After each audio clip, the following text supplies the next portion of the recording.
welcome to another video. It's still live and I still gonna work with my 3D model. So today I make a new model. I find a new system in Blender to import a new character. So it's a woman profile. I don't know yet how to put clothes on her or any skin suit, or also even a helmet or some skates. But today we're gonna speak mainly about the hip movement. So all the different rotation we can apply in the hip and all the consequence it can have on your technique. So of course, if you have any question, please ask them in the chat from the discussion. And don't forget to put a lot of likes on this video so it will be more popular on the YouTube almost straight now. Let's go straight into Blender and just watch out the consequence of the hip. So here we have our skater at the end of the classic push. I tried to make a little animation, but it's not finished yet and it's not perfect. And the first hip movement we're gonna see now. Also make sure, like in the comment, if you can tell me that the sound is good and that the view of the skater is good, that would be cool. I have not really a feedback when I'm not on my screen to see this. So if somebody can give me a little feedback about this, that would be amazing. So the first things I like to see is the hip of the skater in this direction. So you can move the hip. The hip can move like this or like this, and actually it have quite some consequence on the movement. And generally it could explain why we have some back pain. Okay, so let's try to figure out what's going on there. The things I mainly do when I'm in my profile, I have kind of a very round back when I skate, and it's because in this kind of rotation my hip is going like this.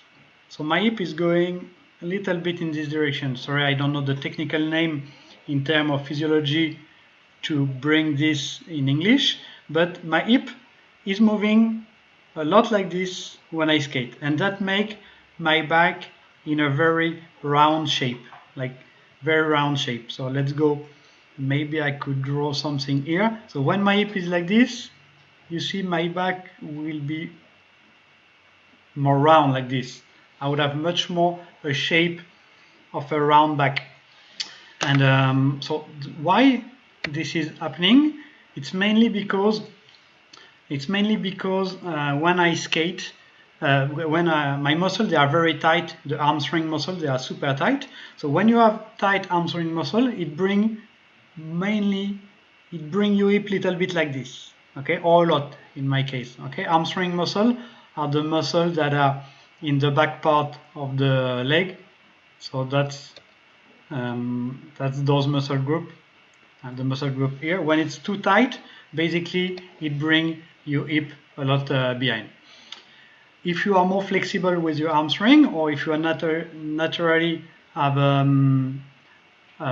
more flexible hip, sometimes people can have the hip much more like this. Okay, and it bring the let's say the whole back would be more flat when it's like this. Okay, it's much more flat back like this. And for me, it's not really an advantage when you skate like this, because it brings the push more to the back.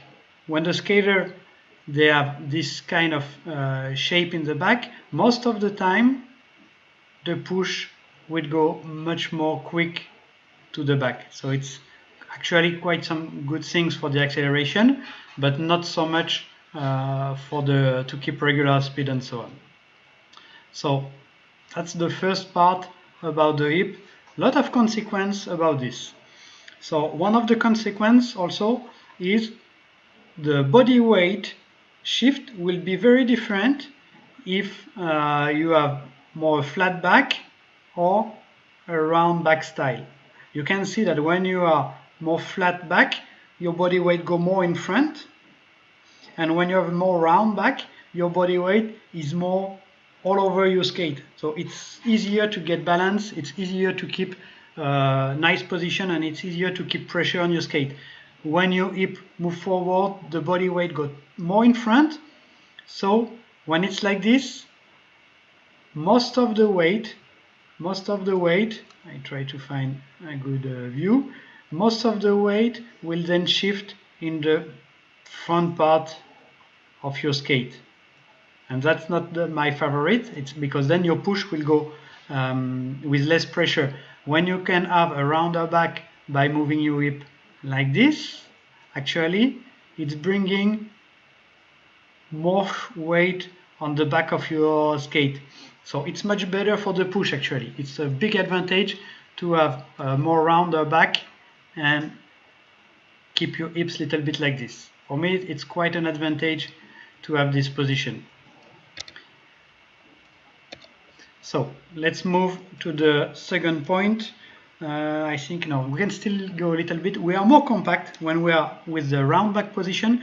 We would feel more compact.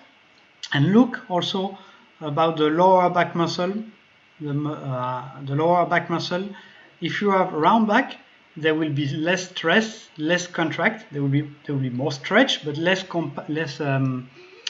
contracted. But when you get like this, they have more chance to be very contract. So sometimes, from the feedback I hear from people, most of the time when you are more flat back, it brings more pressure on the muscles here, and then they suffer. It's more pain actually. You probably have more pain to the muscle in this area when you have a flat back position. When you have a more round back,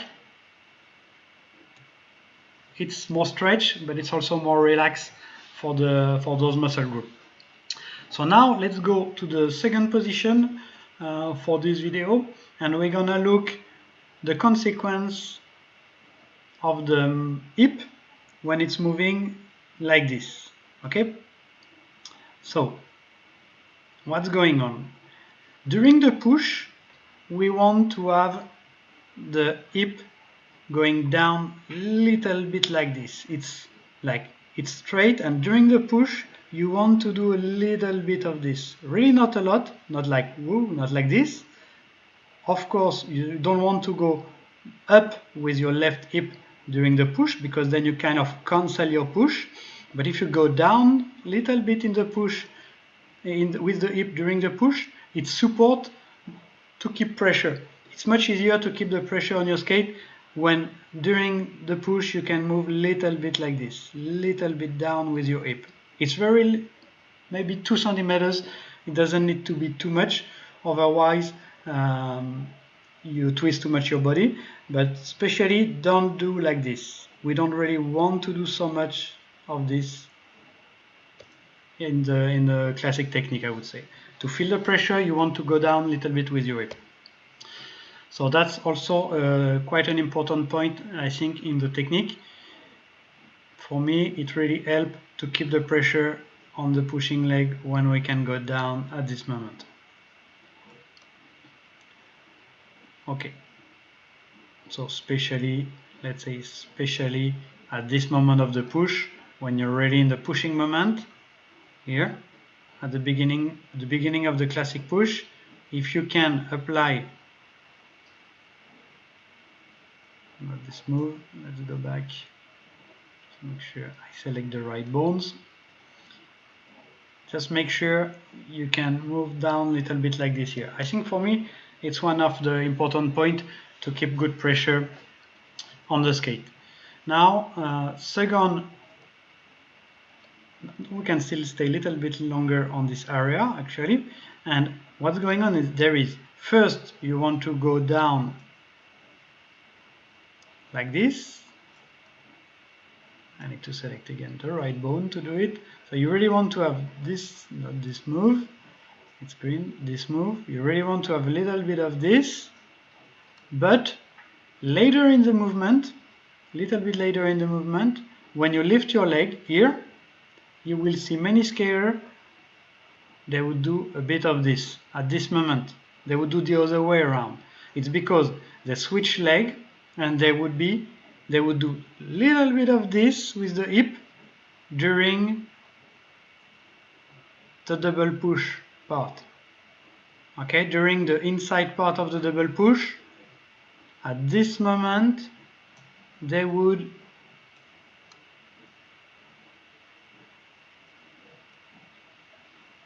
do this movement with the hip to support the pressure and to maintain the pressure on the ground with the skate.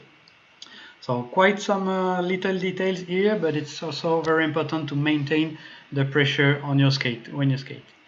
So I guess you can understand this quite good.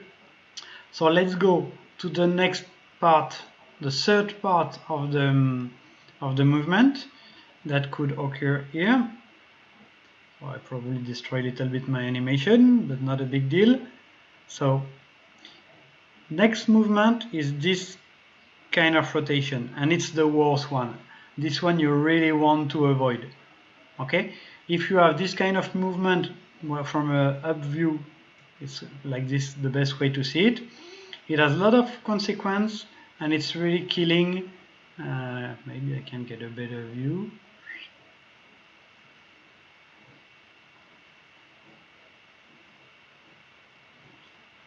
Maybe now up.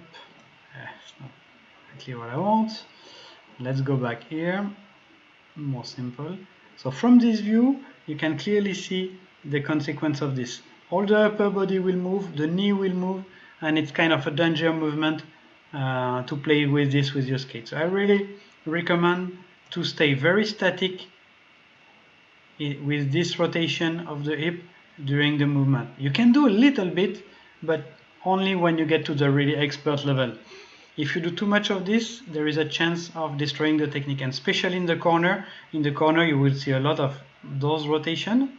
So this one is helping a little bit, but not so much. Also, I'm speaking about movements that are maybe 1 or 2 centimeters big inside your body. So it's very quite a small movement. Okay, so you have seen we have spoke about 3 directions of the hip movement. We have spoke about this rotation, which is really important to maintain the good position, to be compact and get a good push. We have been spoken about this rotation. No, not this one. Let me go back. I need to get the right bone up. So on this kind of rotation, and it's to help or not to keep the pressure on the skate.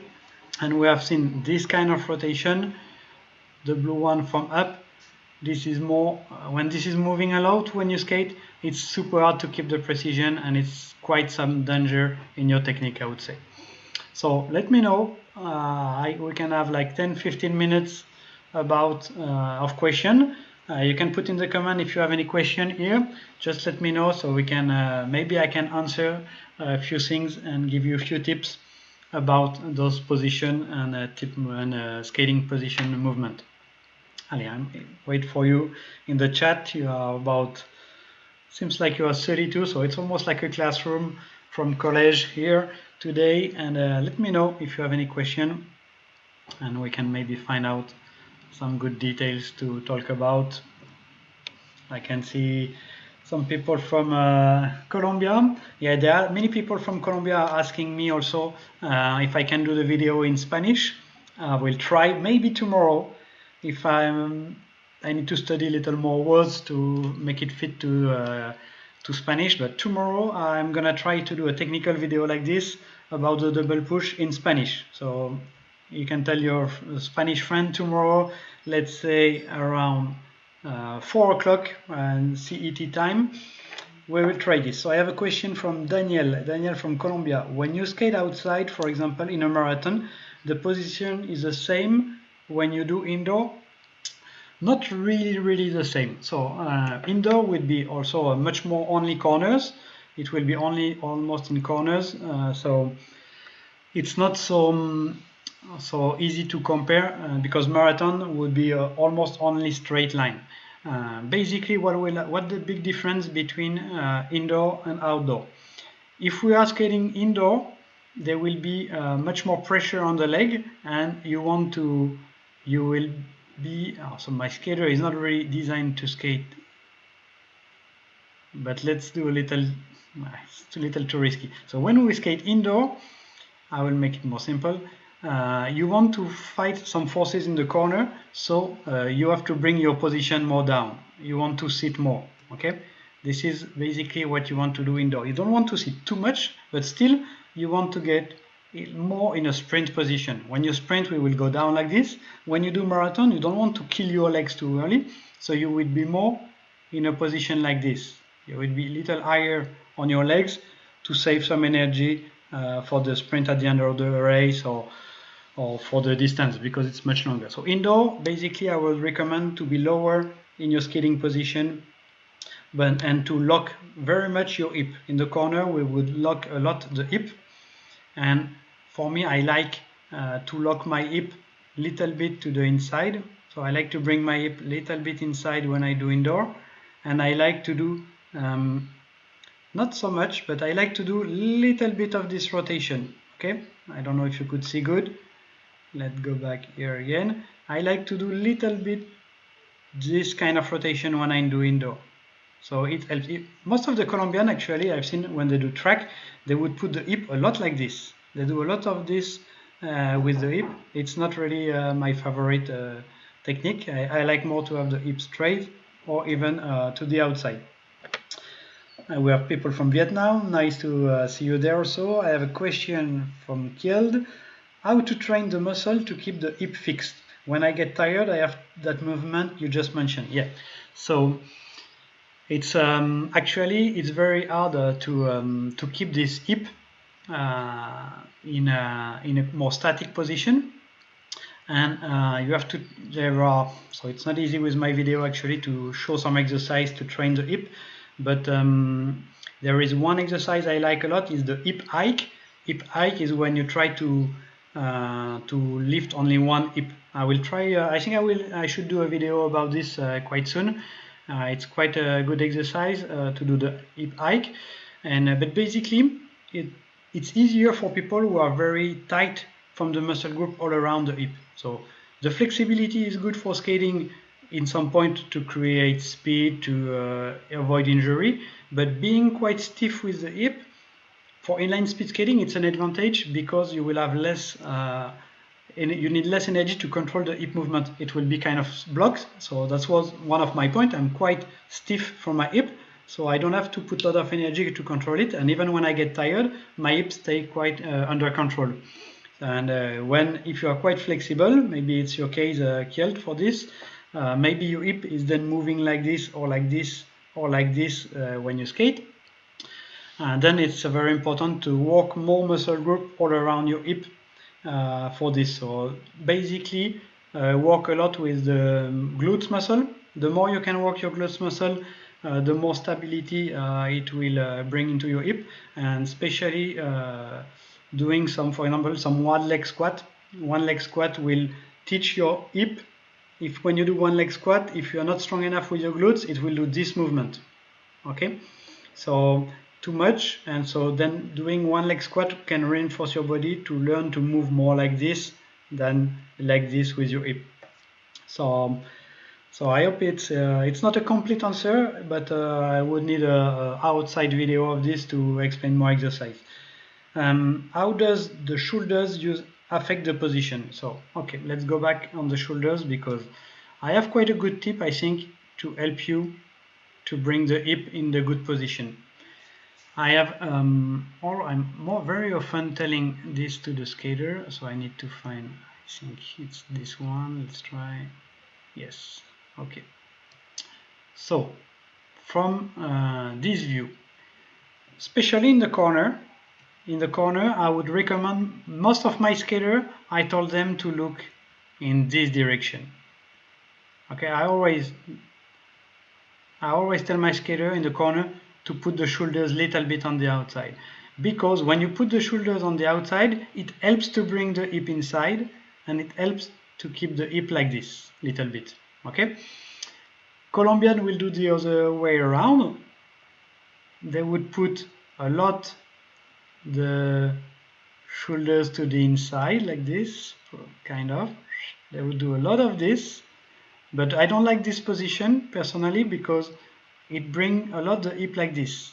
And when your hip is like this, I think one of the consequence is that your push will go much faster behind. You will have much faster push behind when you can when you turn your hip.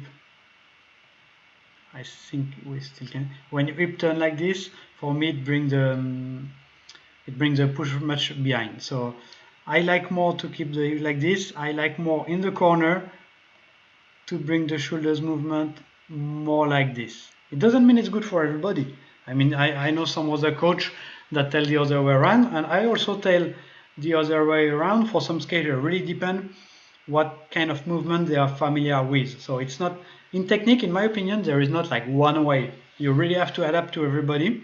But for most of the people, I recommend to switch the shoulders a little bit like this outside in the corner.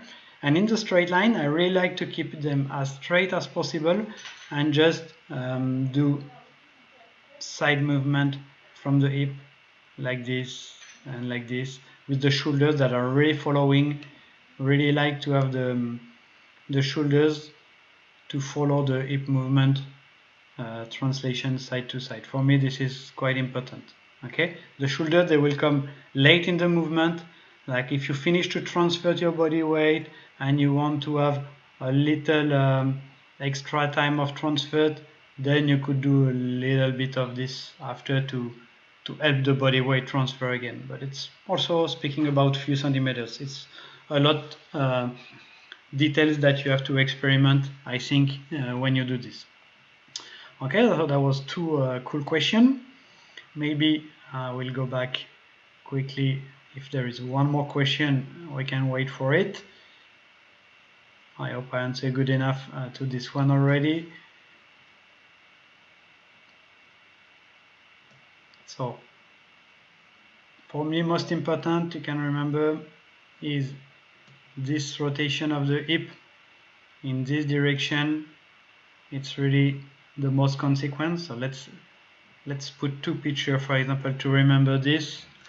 Here I will make give me 1 second to make a screenshot for this. Bam, fichier, enregistrer, and I will do a two pictures so you can see good what I mean with the first angle of this. Okay, and then we go to the next position here with the more flat back position for people. Let's do another screenshot with this up.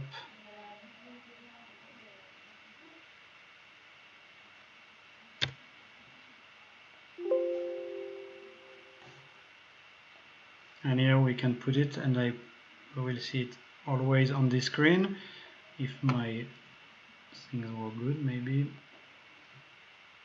So you see, okay, we have the first position for the hip when it's more round back style.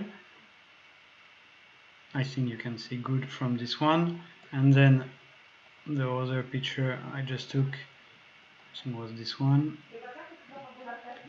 So you see,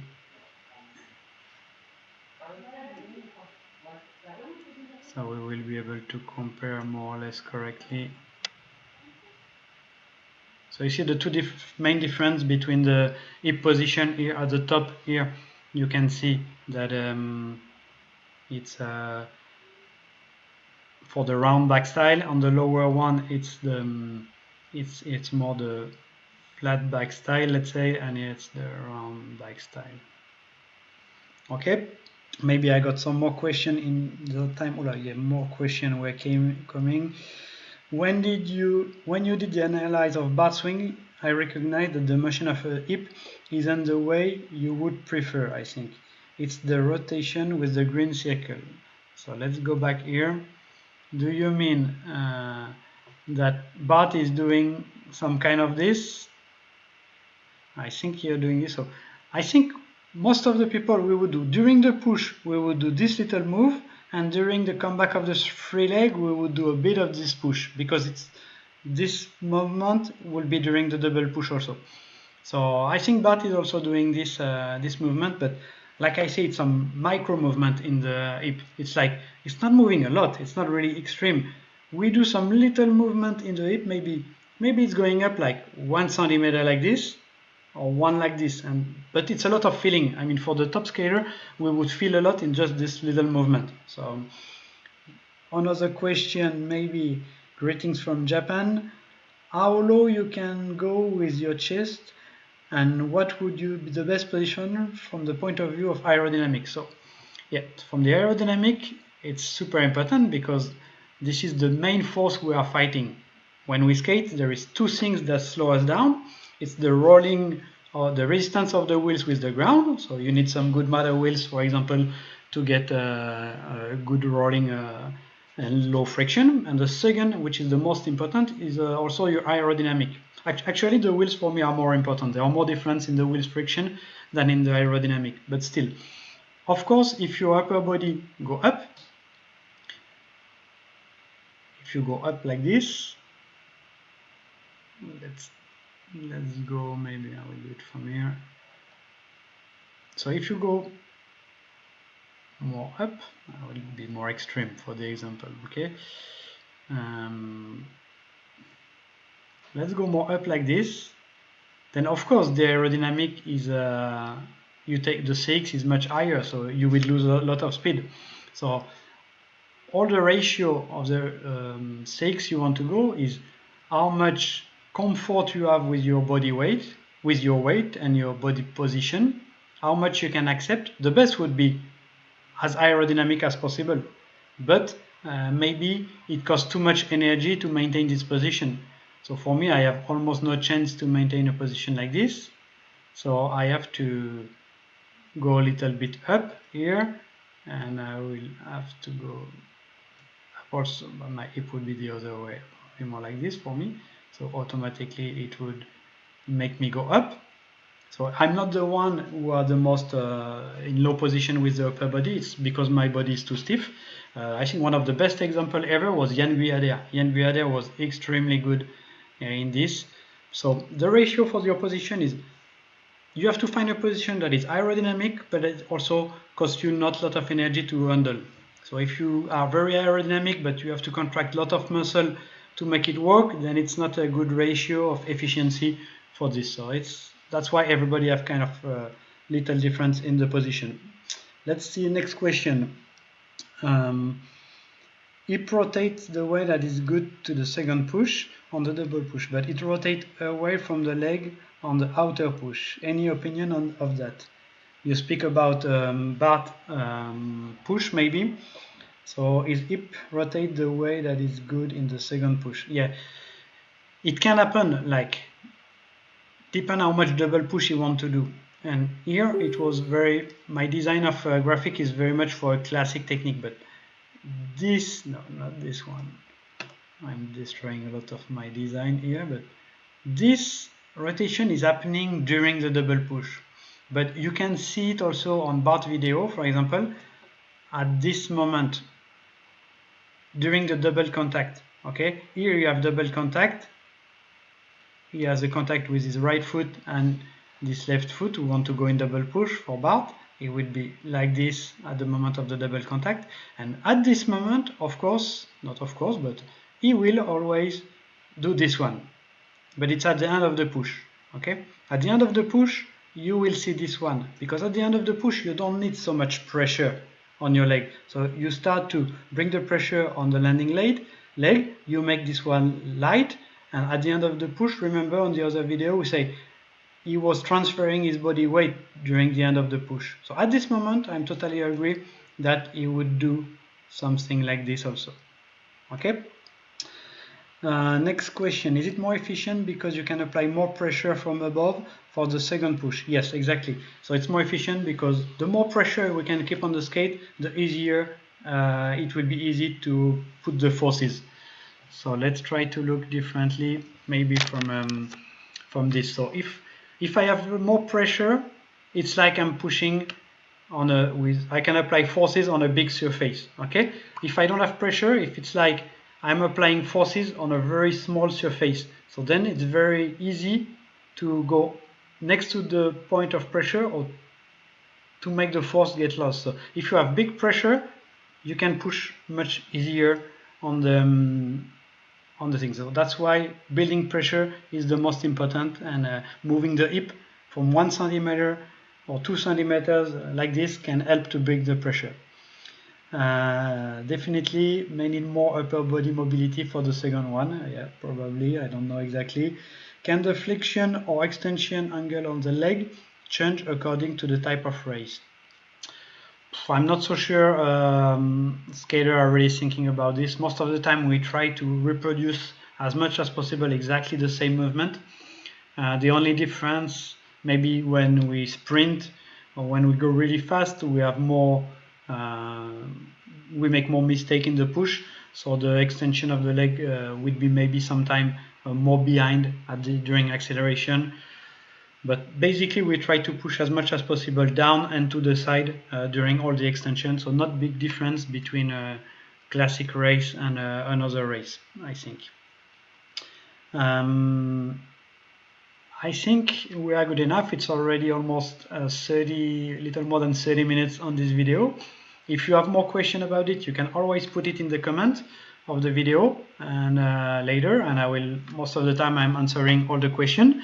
Don't forget to subscribe to the channel. It's quite cool. I'm very happy because today I reached the 10,000 subscribers, but it's not finished. Of course, we can try to reach more.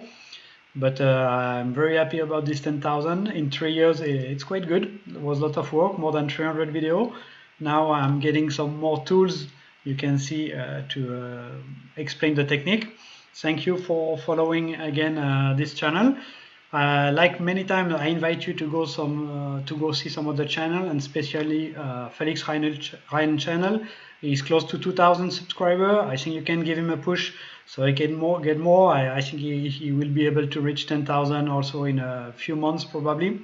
So let's go watch more videos on my channel, on Felix channel, and some other skating channel, of course, no problem about this. The more skating channel we will have, the best it will be, and the more information we will find. So that's great for me. Thank you for following. I'm waiting any more questions in the comments and I will answer them a little later. Thank you for following this video and see you soon. Bye bye.